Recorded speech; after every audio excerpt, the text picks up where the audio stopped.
ચાલો મિત્રો, અમારા ચેનલમાં તમારું સ્વાગત છે। તો આજે આપણે બનાવશું ચોખાના ભજીયા। એના માટે આ સામગ્રી લઈ લીધી છે। હવે એના માટે આપણે ચોખાને સરખી રીતે મિક્સ કરી લેવાના છે। આવી રીતે સરખી રીતે।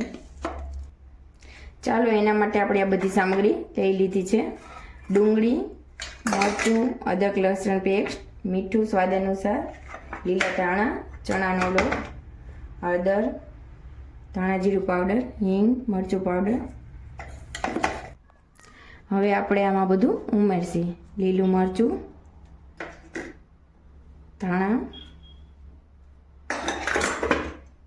અદરક લસણ પેસ્ટ,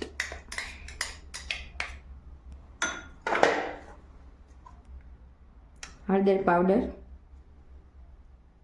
ધાણા જીરું પાવડર,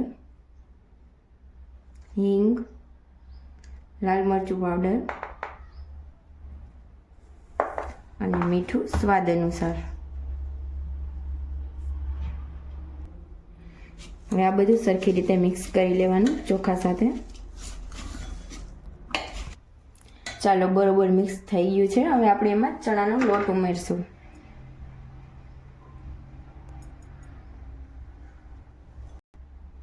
હવે એને આ રીતે સરખી રીતે મિક્સ કરી લેવાનું છે। ચણાનો લોટ બરોબર સરખી રીતે મિક્સ થઈ ગયો છે। આમાં આપણે પાણી ઉમેરવાનું નથી।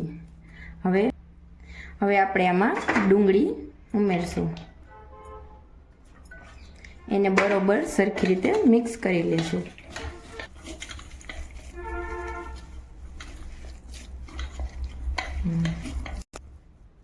ચાલો આપણું આ પેસ્ટ તૈયાર છે। હવે આપણે 10 મિનિટ રેસ્ટ આપીશું। ચાલો મિત્રો, આપણું પેસ્ટ હવે તૈયાર થઈ ગયું છે। હવે આપણે તેલ ગરમ કરવા મૂકીએ।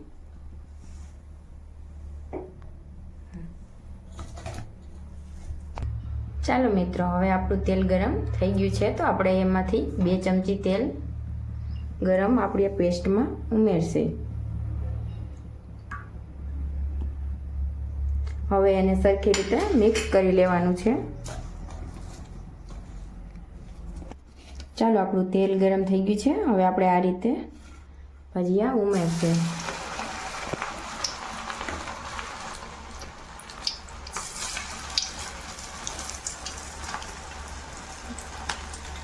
તેલ બહુ ગરમ થવા દેવાનું નથી।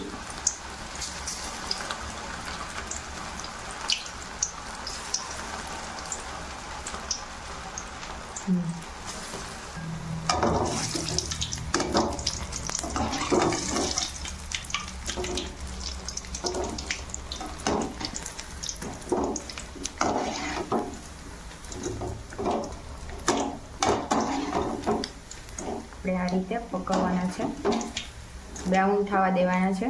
ચાલો હવે આપણા ભજીયા એકદમ બ્રાઉન થઈ ગયા છે। હવે એને એક પ્લેટમાં કાઢી લઈશું।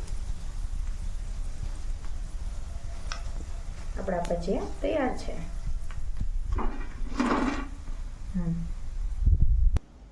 ચાલો આપણા ક્રિસ્પી અને મજેદાર ચોખાના ભજીયા તૈયાર છે। જરૂર ને જરૂર ટ્રાય કરજો।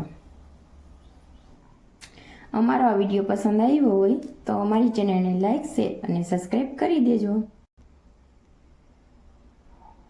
ધન્યવાદ।